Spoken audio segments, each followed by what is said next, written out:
Meus irmãos, eu gostaria de agradecer o Fernandão aí por ter me chamado para poder compartilhar sobre o aspecto da oração numa vida missionária, né?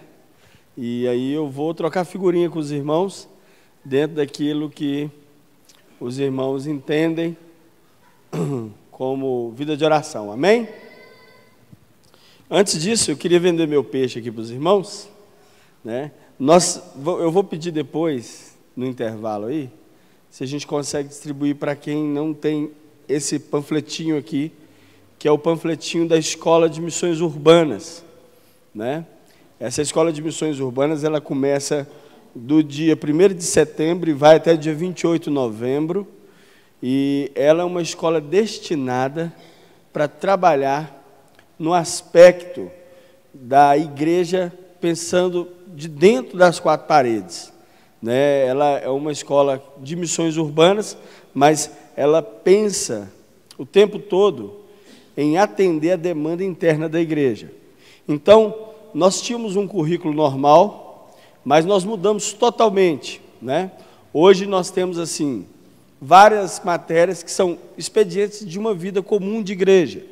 Para qual igreja que a gente destina isso? Para aquela igreja que quer ser relevante no bairro, né? Então, nós temos tantos aspectos teológicos bem interessantes, como também a gente tem metodologias também muito interessantes para que você possa ser relevante no seu bairro ou na redondeza da sua igreja, né? Então, a gente tem desde matérias que falam um pouco mais sobre a mentalidade da cidade, a questão filosófica da cidade, as questões também mais intelectuais, as questões de crises de pobreza, crianças de rua.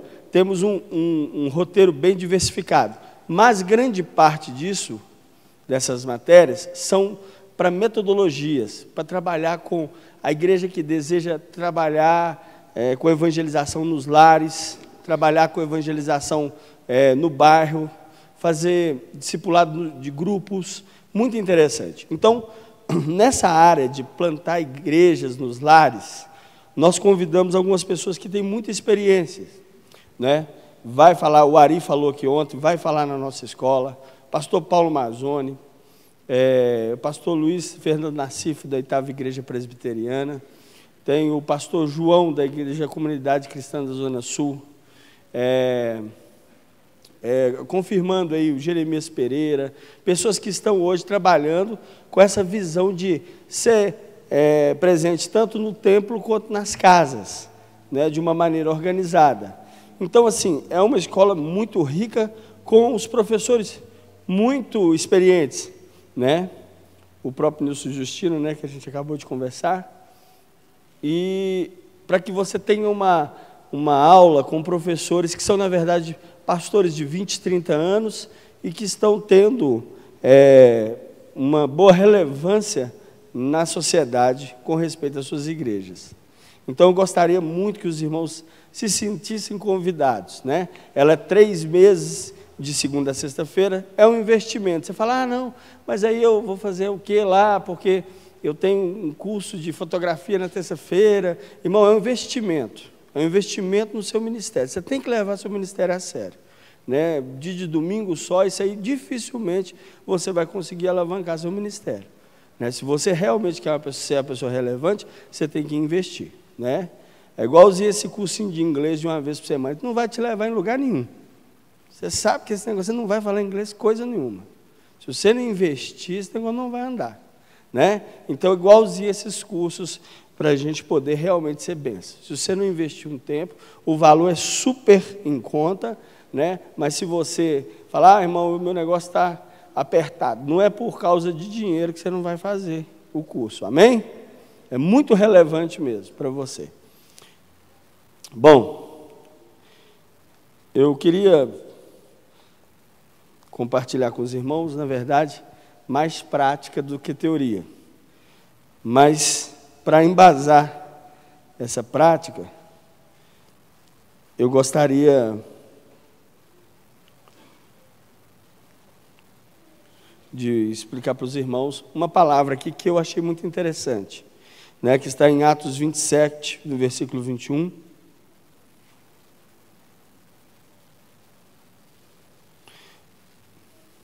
Narra um fato onde Paulo, que foi talvez um dos homens, quando a gente fala de oração, talvez um dos homens que mais escutou Deus, ou pelo menos ficou registrado que escutou Deus, né? O sujeito era um sujeito impressionante, como que ele escutava Deus, né? E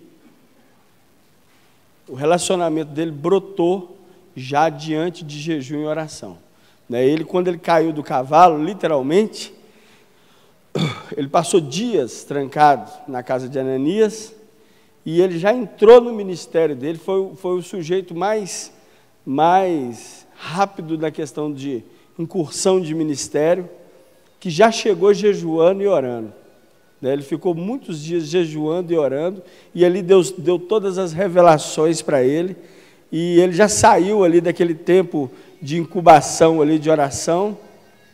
Ai, mãe. Já saiu com esse tempo de incubação, de oração, de jejum, ouvindo o Senhor, né? É muito interessante a gente já começar nosso ministério assim. O Paulo, ele começou o ministério dele assim, já jejuando e já orando. Eu vou falar para vocês o seguinte, irmãos, nessa época em que nós estamos no Brasil, a probabilidade de que você seja um ativista é muito grande, né? Os irmãos entendem isso, né? O Brasil, ele vive uma situação de desenvolvimento social, o coração do brasileiro, de uma maneira ou de outra, está muito aberto para a questão da evangelização, como não era há 20, 30 anos atrás.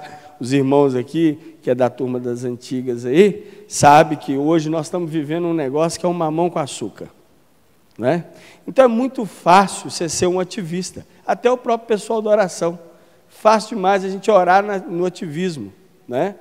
Então, é muito importante para nós nos espelharmos em pessoas que agem muito, mas não por ativismo, por proativismo seguido de uma revelação e de uma instrução distinta de Deus acerca daquilo que ele deve fazer.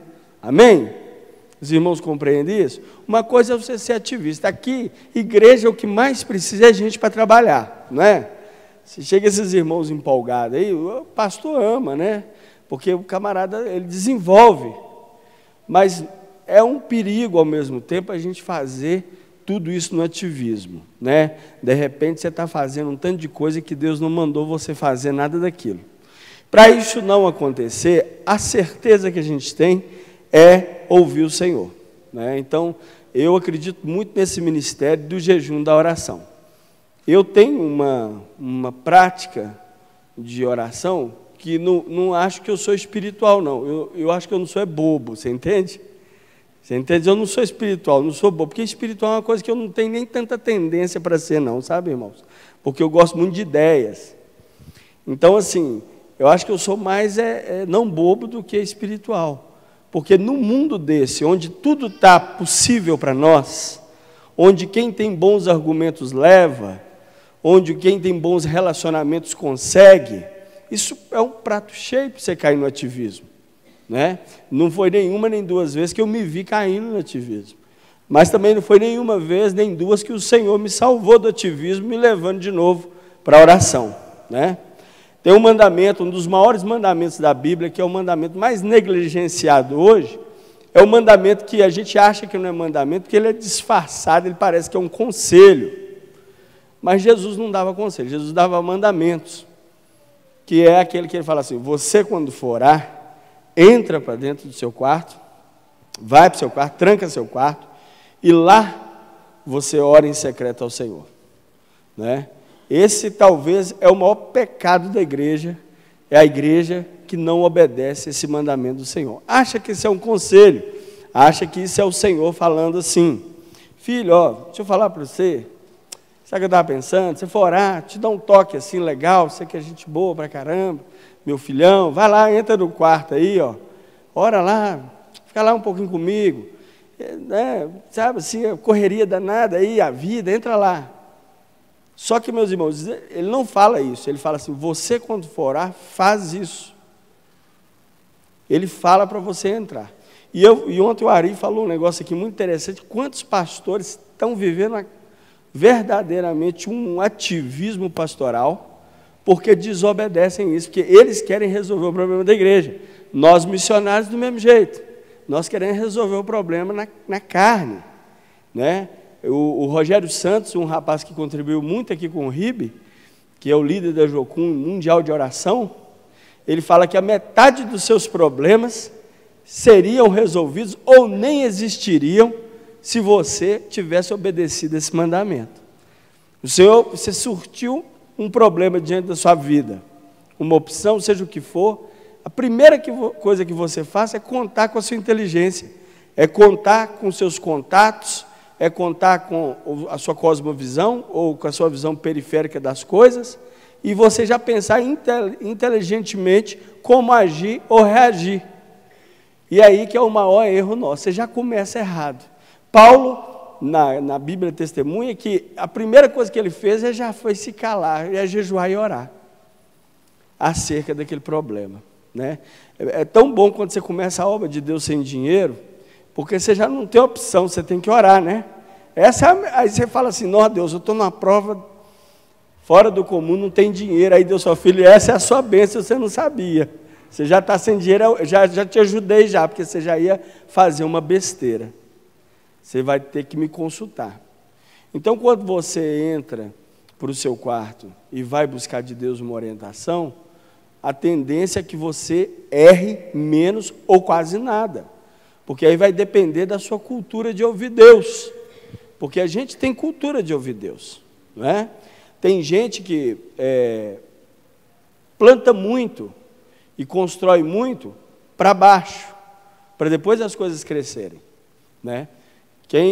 A gente que anda junto com muita gente aqui, a construção do reino de Deus, às vezes ela demora mais para baixo do que para cima, né? Quando você vai fazer um edifício, demora mais tempo fazendo tubulões do que levantando paredes, porque nos tubulões é que as medidas devem ser exatas.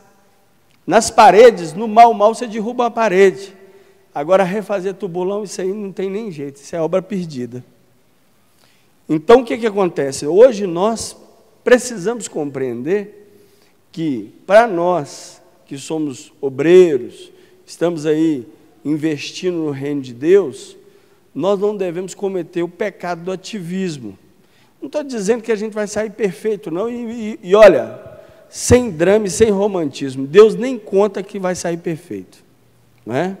Mas uma coisa é necessária, o Senhor tem que dar a mensagem dele no final, né? Às vezes ele te permite agir no ativismo, para depois trazer aquela mensagem paternal maravilhosa, para consolidar um ensinamento no seu coração, fechar com chave de ouro, porque Deus te ama não pelo que você faz, mas pelo que você é para Ele em Cristo Jesus. Não é? Então, não é por aí. Nós não estamos colocando aqui quem vai acertar, quem vai errar. Nós estamos falando sobre a medida que é ouvir Deus, para a gente conseguir realizar as coisas. Né?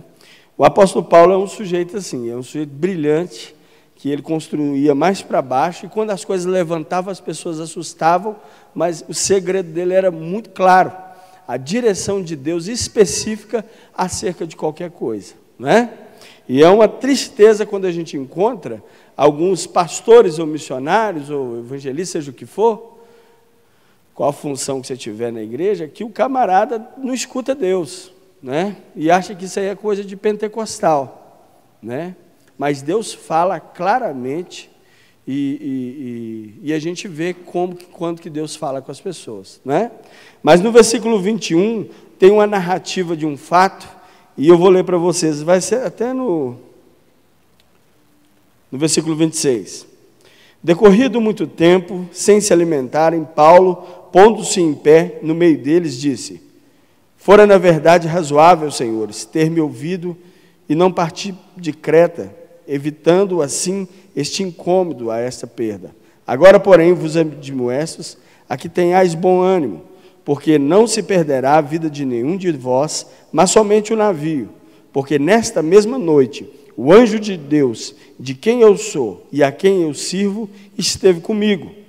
dizendo: Paulo, não temas, importa que sejas apresentados a César, e eis que Deus te deu todos quanto navegarem contigo. Portanto, senhores, tende bom ânimo, porque creio em Deus que há de acontecer assim como me foi dito. Contudo, mesmo assim, seremos lançados em alguma ilha. Muito interessante a narrativa aqui, diz Lucas falando que Paulo ele estava preso já para se encontrar com César. Foi o Senhor que prendeu Paulo, foi o Senhor que já tinha explicado para ele que ele iria para Roma para ter com César. Né? E aí o barco onde eles estavam, o navio, começou a balançar e começou, por causa das grandes ondas, e começou a naufragar. E tem algumas traduções que Lucas fala que foi-se a coragem de viver. O pessoal falou, pela engenharia da navegação, todo mundo olhou e falou assim: vai todo mundo morrer, não tem jeito. E Paulo levanta do nada, sentadinho lá onde ele estava, ele fala: irmãos, não fica preocupado não, tenha bom ânimo. A palavra bom ânimo era o contrário do desespero e da perda da vida deles. Porque o Senhor, o anjo do Senhor, de quem eu sou, a referência dele, e a quem eu sirvo, esteve comigo essa noite e falou: Paulo, não preocupa, porque Deus quer que você chegue até César, e ele te entregou. Todos os que estão nesse barco aqui, não vai morrer ninguém, apenas as mercadorias, e o navio vai ser destruído, e vocês vão chegar na ilha aí. Irmãos, eu pensei, disse: que obra maravilhosa do Senhor. Um aparente desastre, completamente especulado por Deus, anunciado por Deus, orientando o servo dele.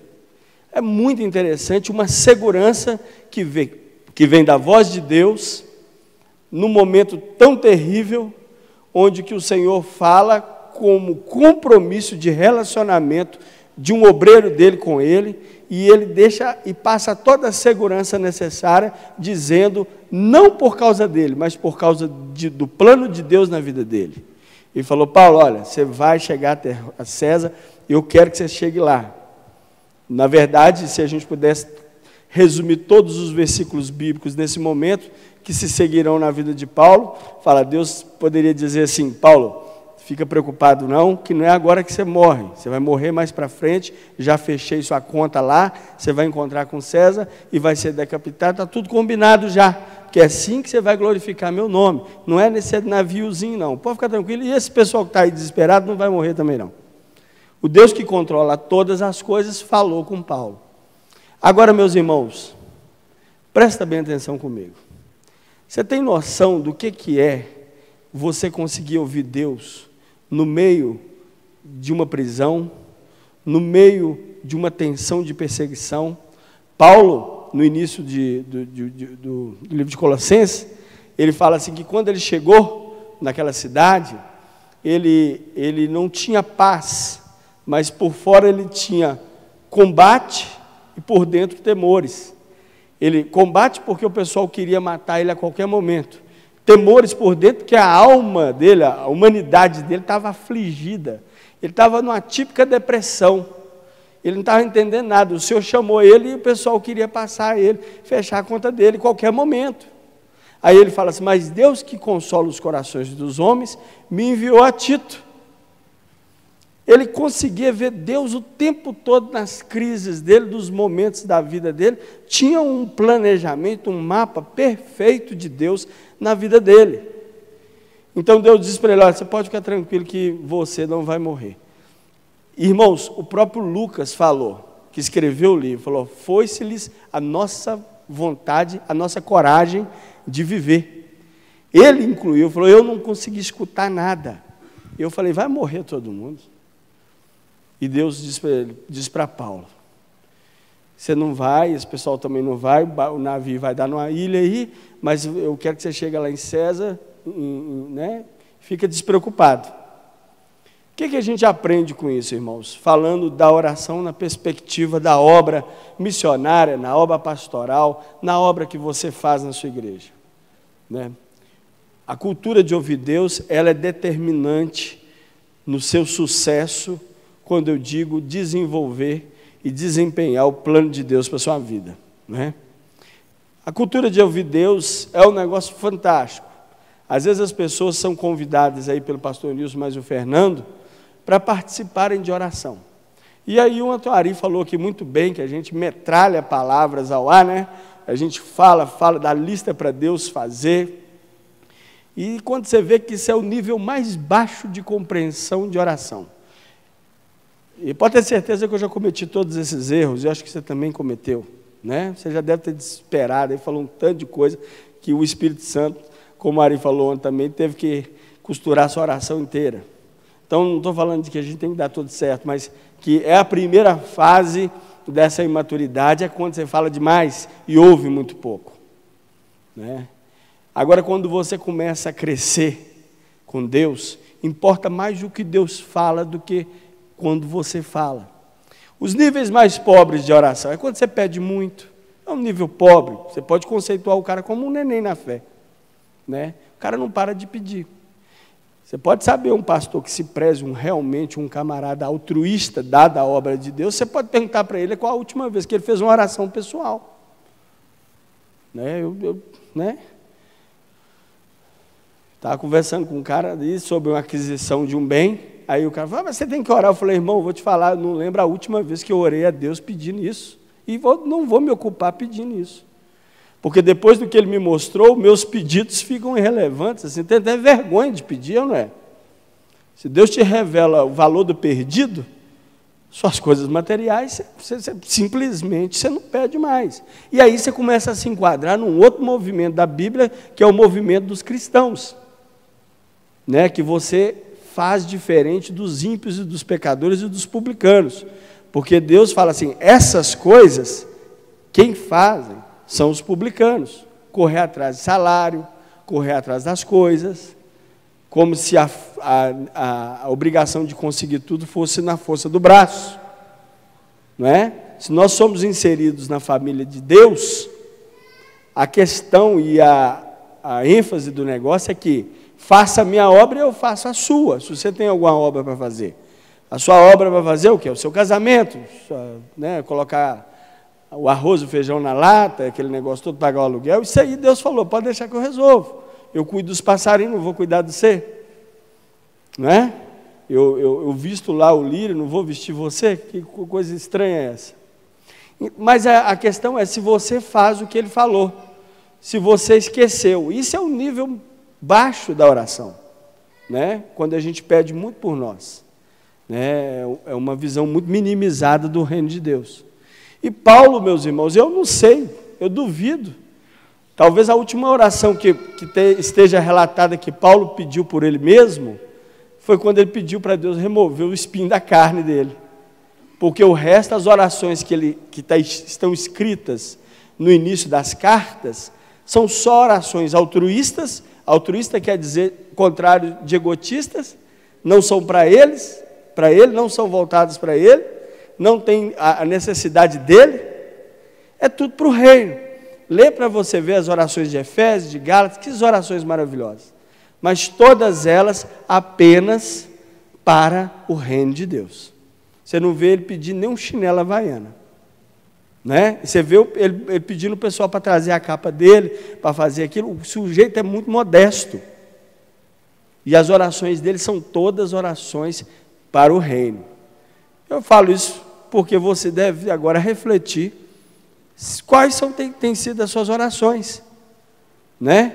Porque se você ora muito por você, eu posso quase adivinhar aqui que você deve ser uma pessoa muito frustrada, porque Deus não costuma ouvir muita oração assim. Então você deve ser um sujeito muito frustrado, porque quem pede muito para Deus fica meio frustrado, porque Deus, ele já falou, ó, eu cuido disso, você cuida daquilo. Aí a gente quer inverter os papéis, você quer cuidar das coisas que Deus falou que não é para você cuidar, você quer controlar as coisas incontroláveis, e você quer deixar descontroladas as coisas controláveis. E aí você vai ter um problema, né? Então Paulo, ele era um sujeito que ele escutava Deus demais, né? Porque você trabalhar no reino, com certeza, é a arte de criar grilos, né? Ouvir Deus é criar grilos, eu sempre falo isso com o pessoal lá do SEMU, que ouvir Deus é criar grilos, né? E é algo muito interessante. Todas as coisas que acontecem na vida de um pastor que se preze, e de um missionário, um evangelista, um mestre da palavra, um sujeito que está aí doado aos serviços eclesiásticos da igreja, ele tem que ser, o que vem na vida dele, antes de tudo, é uma orientação clara de Deus acerca de alguma coisa. Não é verdade? Como foi na vida de Paulo aqui, né? Isso aí é uma coisa que a gente tem que ter. É tão difícil você encontrar com um líder que ele não sabe de nada acerca do futuro de Deus na vida dele.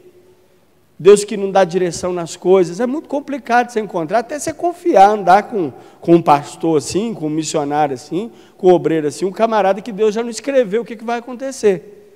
Porque eu fico muito inseguro de andar com uma pessoa assim. Porque eu não confio nela, eu confio no que Deus fala com ela. Agora, se Deus não fala nada com ela, nós estamos perdidos, irmão.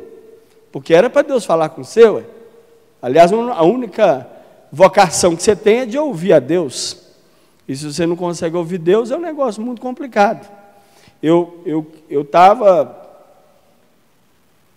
fazendo uma viagem, eu comentei com o pastor Nilson ali. Em 2010, eu estava estudando com um professor de matéria de Bíblia, na minha casa. E aí o Senhor falou para mim assim, a gente estava conversando sobre Egito, era uma aula lá de árabe. E aí ele chegou e falou assim, estava falando sobre o árabe do Egito, o árabe de sei lá o quê, o árabe daquilo, tal. E aí, na hora que ele falou, o negócio queimou no meu coração, o tal do Egito, sabe, irmãos?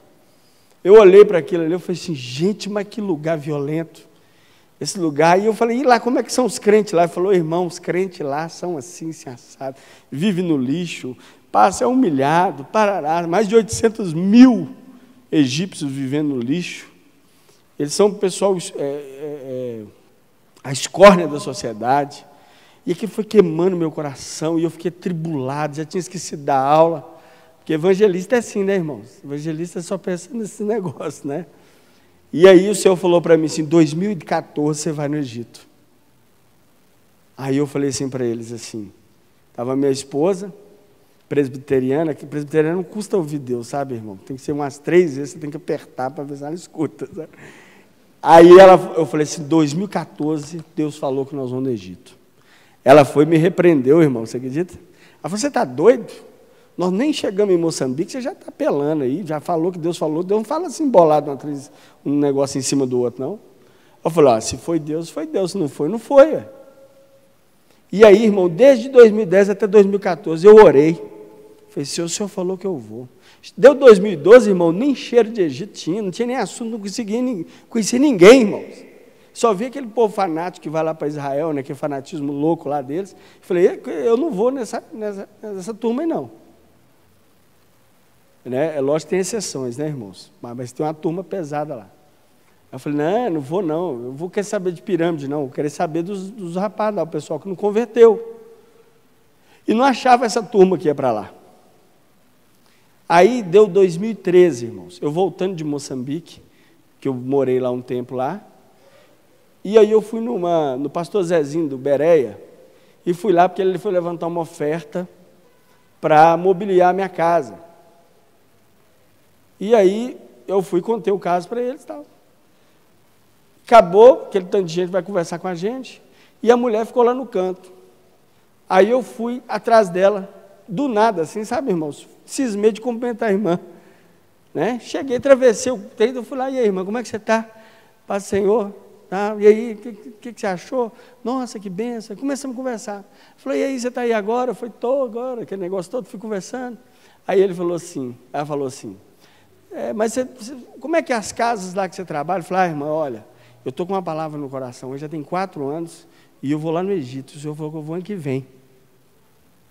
A irmã, na hora que eu falei isso, a mulher estatalou os olhos assim, sabe? Falei, uai, mineiro, né? Falei, uai, você é muito benção, irmão.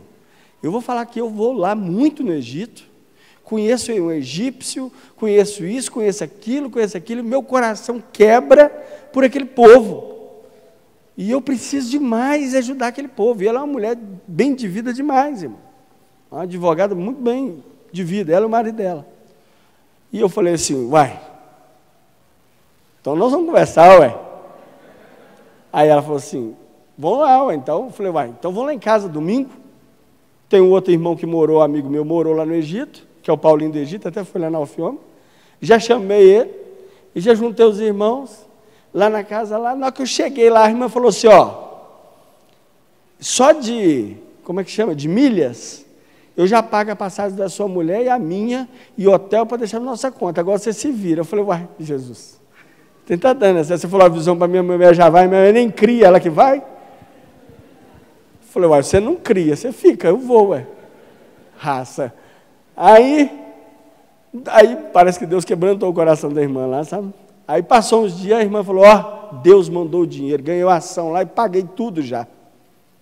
Irmãos, nós fomos guiados, e assim, irmão, parecia a história da Bíblia, irmão. A gente ia desviando dos homem-bomba lá, porque está muito homem-bomba lá, né? E assim, eu chegava no hotel, o Senhor falava comigo, igual falando no ouvido, falava assim para mim, só pode ficar quietinho aí. Eu fiquei no hotel, irmão, que dá até vergonha de dormir lá, de tão chique, sabe? Eu fiquei assim, os irmãos não podem nem ver eu aqui, que eles param de mandar oferta. Tem que mandar uma foto perto da favela aqui para ver se os irmãos empolgam. Porque eu vou falar com você, quer ver missionário na miséria. Né? Os irmãos gostam de ver missionário na miséria. Aí eu falei, nem tira não. Sabe, deixa eu tirar uma foto. Eu falei, esconde essa máquina aí, menina. Você não conhece aquele povo do Brasil, não. Povo terrível. Esse crente é terrível. Aí, irmãos, o Senhor falou, o que eu te mandei fazer aqui não aconteceu ainda. Espera que vai chegar uma pessoa assim. Irmão, descreveu. Eu cheguei na igreja que chama Costa do Bara, que é uma igreja muito bacana. Tem até um casal de egípcio que está morando aqui, que fugiu lá da perseguição. Está lá na igreja do Neif. E eu conheço os pastores lá, o Samer, tá, o Farewell, o pessoal lá. Irmãos, quando eu cheguei lá na portaria, quando eu fui falar com o rapaz, que ele fala português, o guia, aí a menina chegou para mim falando em inglês, falou assim, vocês são brasileiros? Eu falei, são, Ela falou assim, que isso? O que vocês vieram fazer aqui? Eu falei, não, estou procurando uma menina. Aí ela falou assim, não, eu conheço, mas vem cá, me chamou. Eu fui e contei para ela o que Deus tinha falado comigo. Ela falou, sou missionária no Iraque e no Sudão. E olha para você ver, quando a gente foi se conhecer, ela conhecia todos os meus amigos do Rio de Janeiro. Os missionários que estavam em outras partes do mundo. Eu falei, então você conhece fulano? Conheço. E o fulano não conhece meu pai. Como é que eu não te conheço? E aí foi, irmãos, daquele jeito. Ela foi, me levou onde Deus tinha colocado no meu coração. Entrei no lugar, sabe? Irmãos, eu nunca vi uma prestação de conta do anjo do jeito que foi. Irmão, chegava a nota de tudo. Quanto custa o aluguel dali, quanto custa aquilo, para você fazer aquele documento. Ela me levou em tudo, irmão. Ela falou, se alugar custa tanto. E tudo que a pergunta que eu fazia para ela, ela pegava o telefone e ligava. Ali aquele apartamento, tantos reais e tal. Eu falei, estou precisando trazer uma equipe de médicos para cá. Porque eu quero filmar o Povos e Línguas aqui, que é o programa de TV que a gente tem. Eu quero fazer isso, quero trazer os médicos. Aí ela foi e falou assim, médico? Então, peraí que eu vou te levar ali numa guest house. Guest house é uma casa de hóspedes para médicos. E me levou numa guest house no Novo Cairo, que é um lugar de rico. Chegou lá um prédio, irmãos, de 3 andares, com as suítes maravilhosas, tudo vazio, esperando missionário. Eu falei, você está doido, hein? Van, tudo. Aí falou, você vai para Luxor, que é a central lá, o lugar mais violento lá. Irmãos, e foi assim do início ao fim.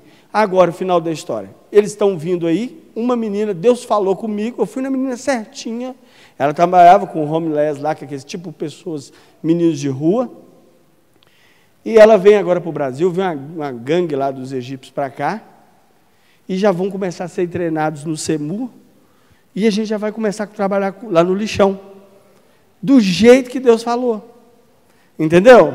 Eu falo isso porque às vezes o pessoal acha que tem missionário ativista, irmãos. Mas eu vou falar assim, tem missionário também que Deus fala.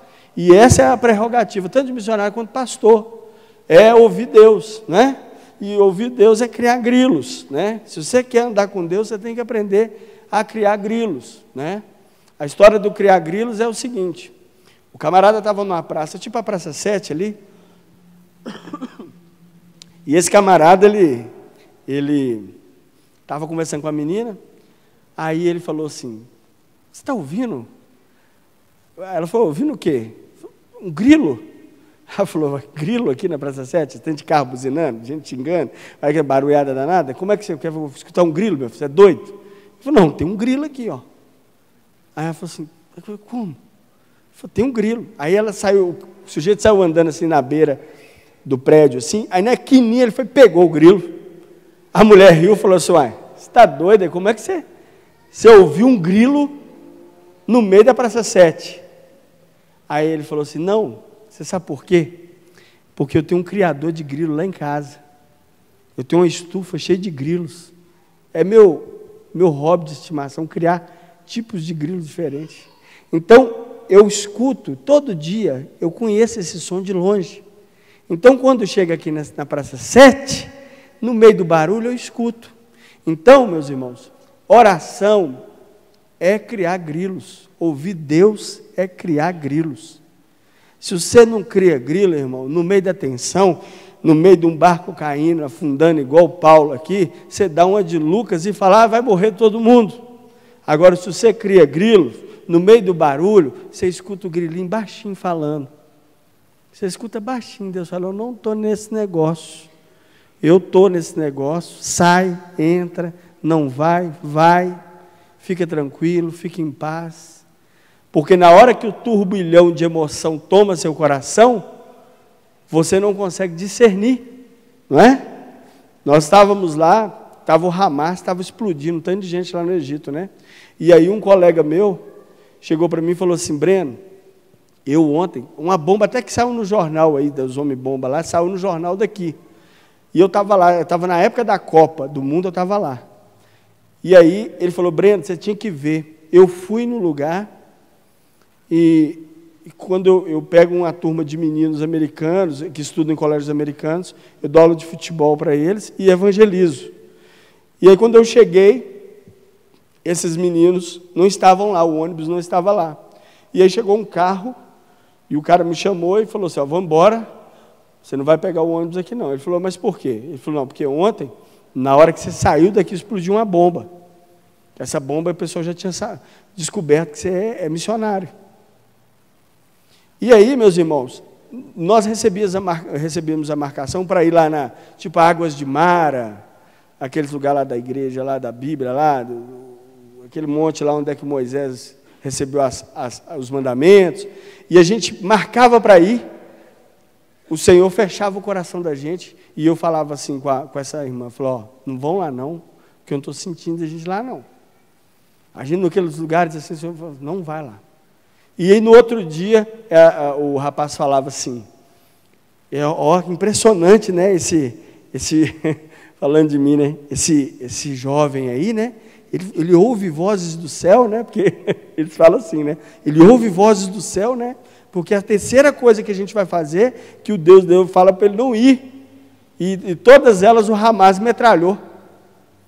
No Sinai metralharam um ônibus lá, no Rio Nilo lá, metralharam o barco lá, e no outro negócio lá, entrou para um lado, saiu para o outro, e os caras estavam explodindo lá. Aí eu pensei, eu falei assim, gente, olha que impressionante, né? Como que funcionam as coisas, essa questão de ouvir grilos. Né? Então eu posso dizer o seguinte, irmãos, todas as pessoas que Deus aproxima de mim, irmãos, é rara a exceção, a não ser quando o ativismo assola, né? Mas são raras as exceções que o Senhor já não tenha me falado. Raras exceções. Agora, lá no SEMU nós temos uma cultura. E alguns missionários que não fazem isso, eles naufragam na fé. Né? E tem lá no SEMU, tem uns missionários que andam naufragando. Né? Mas a minha esposa, a gente tem essa cultura de ouvir Deus. Para nós, a melhor coisa que tem é sentar no sofá e ficar ouvindo Deus. Né? Tem uma frase que fala o seguinte, que o tempo que você gasta falando, é o mesmo tempo que você tem que gastar ouvindo.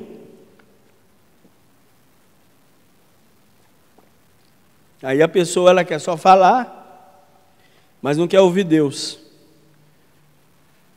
Não é verdade? Você sempre ficar em silêncio para Deus falar. Quer orar desesperado, achando que é muita oração que vai fazer Deus escutar ou que vai fazer as coisas andar. Não consegue ouvir Deus. Né? Mas isso é criar grilo. Você não consegue escutar grilo da noite para o dia. Isso não existe. Cultura de ouvir Deus é como cultura de relacionamento. é como cultura de aprender uma língua. Não é porque você passou a mão num livro, você fala 3 palavras, que você vai falar a língua toda. Não é? Isso vai gastar tempo, isso gasta relacionamento, isso é necessário que gaste realmente energia da sua parte para que você escute Deus. Não é? Paulo foi assim.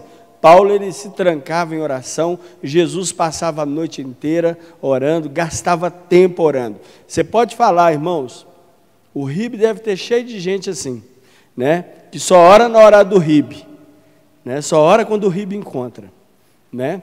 Porque esse negócio de intercessão, e aí eu vou falar uma coisa aqui, é o perigo, né, irmãos? Porque o camarada não faz nem por ele, vai querer fazer pelos outros, né? Eu vou falar com você, eu vejo, às vezes, obreiro de oração, tinha uma missão, eu tinha os obreiros, eu falei, irmão, esse negócio o sujeito tinha que aplicar isso na vida dele primeiro, né, para depois aplicar, querer falar disso aí para os outros, né? Porque se você não ora nem para você, como é que você vai conseguir ouvir Deus para orar pelos outros? Não é verdade?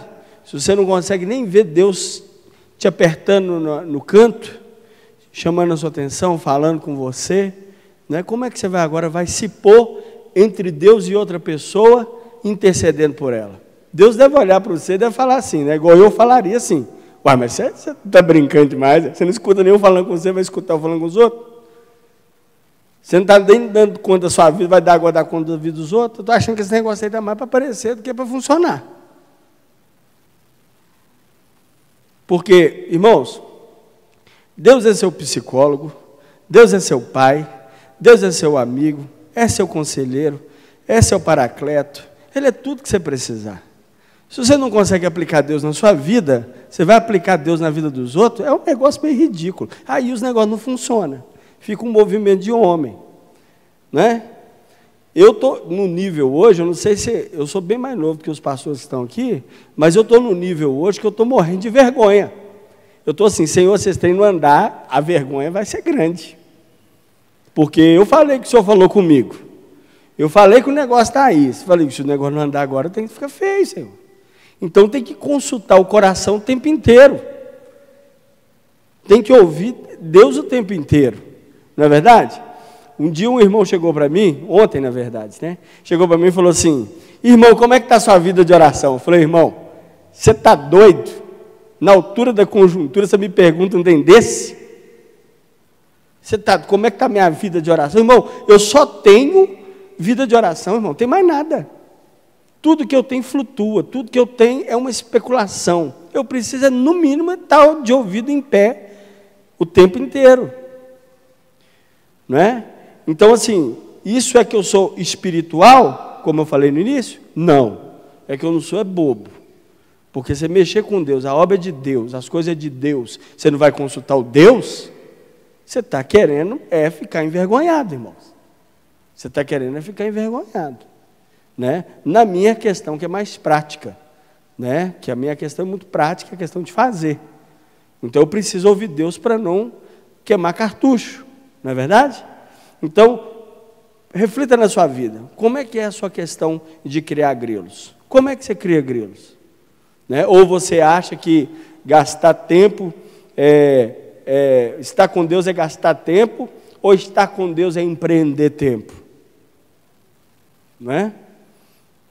É muito bom a gente encontrar com pessoas que ouvem Deus de fato, né? E não é aquele sujeito espiritual desagradável, que você vai fazer uma proposta e vai assim, vamos orar antes, né, irmão?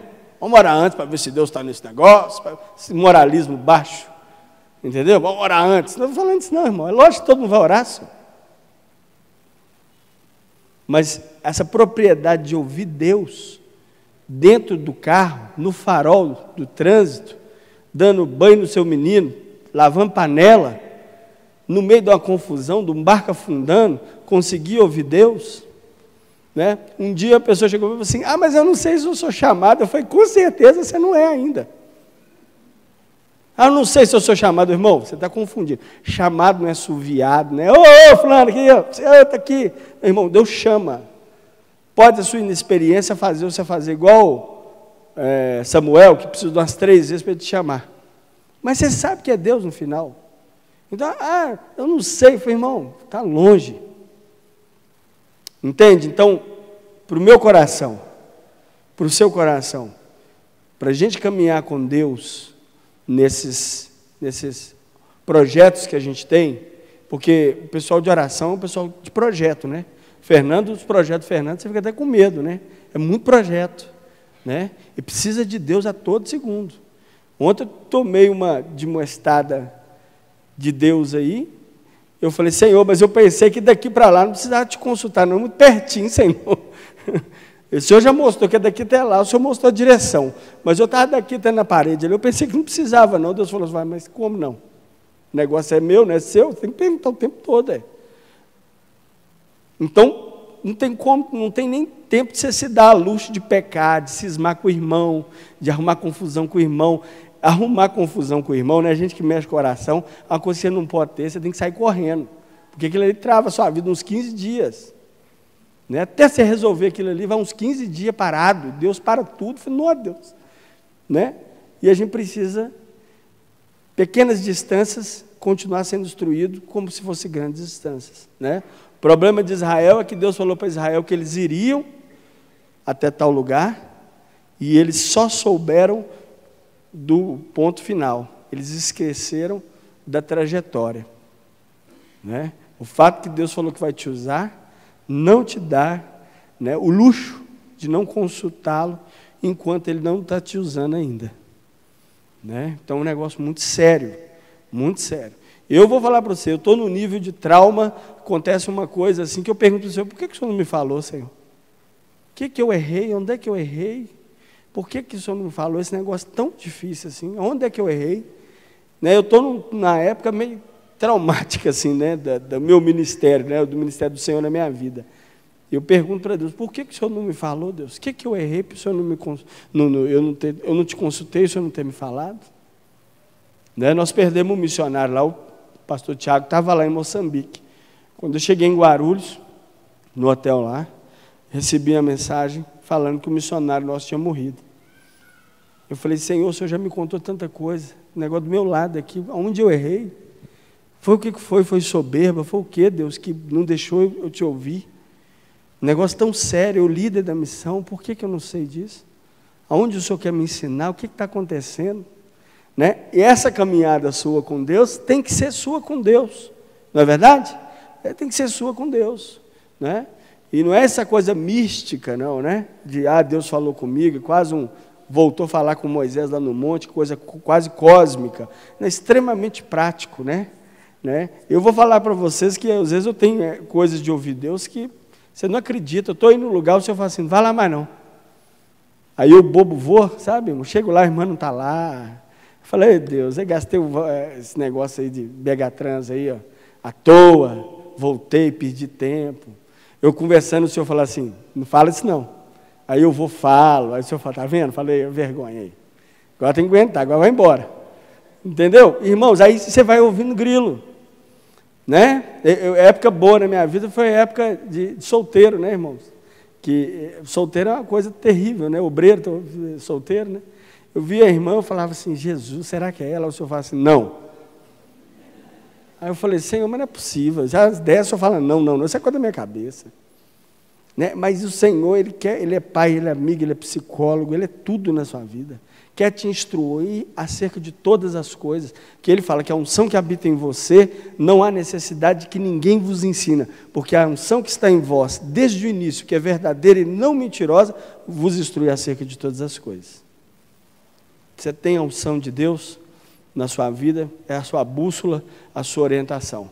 Agora, não quebra o mandamento, não peca, não fica longe do quarto, não fica longe da reclusão, você vai ter problema, vai pagar preço alto e depois vai chorar e vai perguntar, Senhor, por quê? Por que eu estou 10 anos na igreja, infrutífero? Porque você desobedeceu. Porque você me desobedeceu e anda me desobedecendo. Você acha que a sua inteligência sobrepõe as minhas orientações. Você pensa que os seus relacionamentos sobrepõem as minhas orientações, né? Eu tive uma relação assim, fui receber, eu costumo receber hoje, irmãos, por causa da missão, alguns valores para a missão altos. E numa dessas, eu precisava de um dinheiro precisava de mais ou menos 40 mil reais por mês. E aí eu vou contar um lado assim, para vocês rirem de mim, mas para vocês darem glória a Deus, tá, irmãos? E aí o cara chegou e falou assim, encontrei com um pastor desse aí, ricão, e o pastor falou assim, e o problema lá, resolveu? Falei, resolveu não, precisando de 40 mil por mês. Aí ele falou assim, conversei com o empresário fulano, dono de tal negócio lá, e ele falou comigo assim, pastor, aquele negócio lá não tem problema não, pelo que eu vi ali, eu pago aquele trem todo mês. Ele falou, não, pode ficar tranquilo que o dinheiro está na mão, todo mês vai vir os 40 mil. Aí, irmãos, eu soltei uma frase, que lá do céu Deus escutou, sabe, irmão? Eu falei assim, agora o negócio anda. Quando eu falei isso, Deus falou assim, soltou o que eu queria ouvir, irmão. Então, aí desceu, irmão, para conversar, e agarrou o negócio uns 3 meses, e tirou o pouco que tinha, cortou na metade, e fez o negócio sangrar, para pedir misericórdia, irmão. Aí eu estou esperando, eu ganhei um carro do irmão, uns cortinhos, fui lá buscar o carro, sentei lá para tomar um açaí, e aí Deus põe aqueles profetas, sabe aquele irmão que não xinga, não grita, e fala baixinho, e você vai enfiando debaixo da mesa, e vai falando, e eu falei, irmão, para, você está doido, pode falar assim não, Ele chegou para mim e falou assim, aí eu falei, irmão, você acredita? Eu vou contar para você aqui, nós somos missionários, então entre nós aqui o negócio não é feio. Irmão, você não sabe, eu dei uma manota com Deus. Eu achei, o cara falou que prometeu, que ele era uma isca de Deus para pegar meu coração. Eu falei com ele assim, agora o negócio vai andar. Aí ele olhou para mim e falou assim, aí você deu bobeira. Aí você vacilou. Você sabe que Deus, você sabe como é que Deus é, né? Você vacilou, você não podia ter falado isso. Porque aí o cara, Deus entrou dentro do irmão e parava de falar na boca do irmão, não. E eu falei, você está doido? O que é isso? Nunca vi um homem tão usado, né, para me humilhar assim, não. Ele falou assim, porque quando você fala, aí o negócio vai andar, Deus desce e fala assim, por que não andava não? Então quer dizer que você está precisando do dinheiro e não é de mim? Não sou eu que coordeno esse negócio, não, esse negócio é seu. Esse negócio é seu, então eu estou entendendo, Agora você pegou, você conseguiu o contato, você pôs o dinheiro, agora o negócio andou, não anda nada.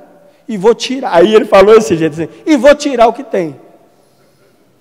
E não vai pedir, né, para ninguém, e vai esperar eu falar com você.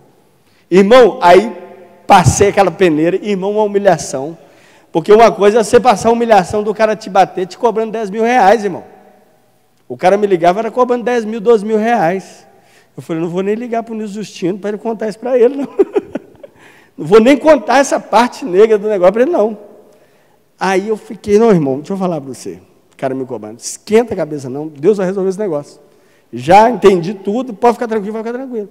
Falei com Deus, o que eu faço? O Senhor falou assim, não procure ninguém. Eu falei, mas como, Senhor? O negócio está batendo, o Senhor falou, não procure ninguém. E fui, irmão, fazendo. De repente, eu entendi, me humilhei, chorei, fiquei com vergonha, igual o cachorrinho, sabe, caído de mudança. Deus falava, eu ficava lá escondidinho, Senhor, vem, filho, vamos conversar. Eu falei, não tem nada para falar não, Senhor. Senta aí, o que você estava pensando aí, seus sonhos aí? Não tem sonho não, Senhor. Tem, você tem um tanto de projeto aí que eu te dei. Não tem nada não, Senhor, que não. Deixa eu ver aí, filho. Não, Senhor, acho que isso não. O Senhor que faz, o Senhor que é o Todo-Poderoso mesmo, eu que sou poderoso, sou, você, Senhor. Tá? Aí o Senhor falou assim para mim assim, vai lá naquela igreja. Falou assim, irmãos, vai lá naquela igreja, aquela carta que eles deram o pau nela umas 10 vezes que você tentou entrar, vai lá e escreve ela. A primeira vez, irmão, a carta entrou, só faltava um anjo levar ela na almofada de ouro. De tão bonitinho que eu programei para o negócio entrar. Deu tudo errado. Aí eu mandei pelo e-mail, não mandei a carta aí, foi pelo e-mail. Falei, irmã, se der, vai, se não vai, não vai. Eu perdi o dia, porque eu gostava de dar uma ligadinha antes para dar uma forçada de barra, né? Irmão, deu tudo errado, a carta foi de lado, encontrei com o pastor, aí o pastor chegou e falou assim, ô santo varão, falei, ei meu filho, está bom? Falei, o negócio, e o povo de língua, falei, irmão, tem que estar feio. Falei, mas tive a reunião lá, aprovaram o negócio. Eu falei, como é que aprovaram o negócio? Mas deu tempo da carta chegar? Uai, eu não sei não, leram a carta lá e eu endossei. Então você pode ligar lá na secretaria, lá segunda-feira, que o negócio está. Irmão, o negócio entrou com chave de ouro, abriu atrás daquela umas 10 portas, e o senhor falou assim, filho, vou mandar 40 mil reais. Aí, irmão, sabe o que eu falo? Calado, não falo nada. Senhor, você vai mandar? Que bom então, Senhor. Não, aí quando Deus começa a falar dos valores, um dia ele falou para mim assim, o seu problema é que quando eu falo que eu vou fazer um negócio, você quer saber quanto custa. Você não tem fé, não. Você já peca logo no início. Quando eu falar com você que eu vou fazer um negócio, vou te dar um negócio, você nem pensa em valores, porque eu não funciono igual você. Aí agora eu estou tentando, nessa fase eu não passei não, viu, irmãos? Isso aí eu estou tomando 0 até hoje, tá? Estou nesse nível não. Mas uma coisa é fato, Deus não precisa de você, não precisa de mim, e eu gosto disso. Eu estava precisando de 60 mil reais lá para Moçambique, e eu falei assim, Senhor, eu não tenho condição nenhuma de fazer isso. E aí, irmãos, o que eu estou entendendo no coração hoje, é que Deus está assim, Breno, por mais que você seja inteligente, que a inteligência foi eu que te dei, por mais que você já conquistou muitas coisas comigo, filho, sua posição tem que ser a mesma do início, entendeu? Você é um nó cego, meu filho, se você não entender que você é um nó cego, entendeu? Por que você começa a achar muita coisa? Porque é assim, né, irmão? Pastor é muito assim, erra muito nisso aí, e líder de missão muito grande. Por você passar sempre naquele caminho, você acha que você conhece o caminho. Por você já ter visto vários tipos de coisas na igreja, você acha que você conhece a igreja. E o erro nosso é que você não conhece nada. E que Deus, todo dia é um maná. Todo dia você tem que ouvir Deus, todo dia. E a riqueza do crente consiste nisso, em ouvir o Senhor. Ouvir o Senhor todos os dias, seja para as coisas mais insignificantes e sejam para as coisas grandes, porque para chegar nas coisas grandes, com certeza, você tem que entender que ouvir Deus é criar grilos, amém? Vamos orar então? Pai, nós adoramos ao Senhor, Pai, porque o Senhor é realmente Deus, esse Deus que eu falei e muito mais. Pai, obrigado, Deus, pela glória do Senhor, usando pessoas tão deficientes como nós. Pai, obrigado porque o Senhor usa pessoas e às vezes nós mesmos, nós nos vestimos de uma glória daqueles que escutam a Deus. Pai, que vergonha multiplicada é essa na nossa vida. Ser conhecido como um homem de oração. Não acho que não tem coisa mais vergonhosa do que ser conhecido como um homem de oração. Pai, aquilo que é normal para nós virou status. Aquilo que deveria ser o nosso cotidiano nos sobrepõe entre os outros, tão mortais quanto nós, Pai. Pai, a gente ser conhecido porque a gente faz o que é obrigação nossa fazer. Deus, eu quero confessar, nos perdoa e confunde a nossa cabeça em tudo que for necessário para manter a glória do Senhor de pé. Em nome de Jesus eu oro ao Senhor, nos dá relacionamento com o Senhor, mas não baseado na nossa altivez, não baseado na nossa grandeza, porque com certeza nós vamos ficar a ver navios, porque o Senhor não tem compromisso com a nossa vaidade, o Senhor não tem compromisso com o nosso orgulho, e nem com a nossa soberba, de achar que a gente é aquele que escuta Deus. Pai, nos lembra sempre, né, Deus, da nossa sujeira, da nossa mediocridade. Nos lembra sempre que no final da oração existe um nome que não é o nosso. Nos lembra sempre, Deus, que por mais que a nossa oração seja uma oração revelada, como os pentecostais dizem, sempre termina com um nome que não é nosso. E esse nome que não é nosso é o todo diferencial da nossa oração ser eficaz. A justiça do justo, que fala que a oração dele vale muito em seus efeitos, ela é substanciada não no justo, mas numa pessoa que realmente é digno do Senhor escutá-lo. E essa pessoa é Jesus. Obrigado, Deus, pela nossa delinquência. Obrigado pelos nossos erros, depois de 10, 20, 30 anos de caminhada com o Senhor. Obrigado por aquela rocha, ó Deus, que o Senhor colocou na carreira de Moisés, ali no final, porque talvez aquilo ali salvou a alma de Moisés. Obrigado, Deus. E eu peço ao Senhor, sempre conta comigo, ó Deus, para estar errando com o Senhor. Sempre, Deus, e porque eu peço ao Senhor que meu coração seja de Davi, que depois de errar com o Senhor, eu possa me humilhar, e fazer jejum, e deitar no chão, e pedir ao Senhor, Pai, conserta, tem misericórdia de mim. e que eu possa falar como Davi, quando saiu fugido de Jerusalém, por causa daquela família de Saul que amaldiçoava Davi, e quando aquele chefe do exército disse, eu mato esse homem, e Davi disse, não mata não, porque ele está falando que vem de Deus, ele está falando a maldição que Deus soltou sobre mim, porque quando o Senhor me abençoar, ele vai ter que falar a bênção que Deus pôs sobre mim. Senhor, nós somos vítimas do amor e do ódio do Senhor, nós somos frutos do que o Senhor quiser, Pai, até para o Senhor nos lançar no inferno, Pai, nós temos que ser realmente, Deus, alguém para o Senhor nos lançar lá.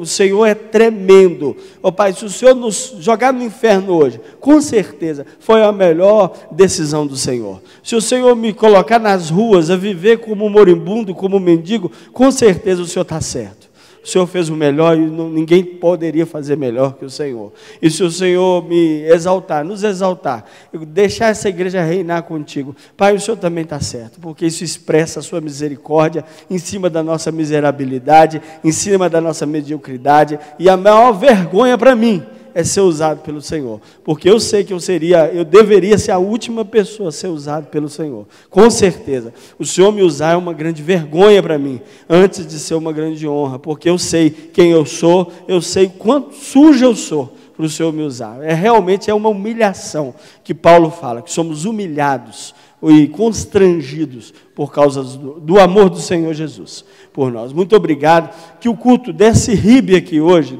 do evento, do congresso do RIB, o culto público, o centro desse culto seja Jesus Cristo, o centro das orações seja Jesus Cristo, que tudo aqui seja Jesus, que toda motivação do RIB seja Jesus, a glória de Jesus, a honra de Jesus, tudo é Jesus aqui, Pai. E se não for Jesus, acaba com isso, Pai.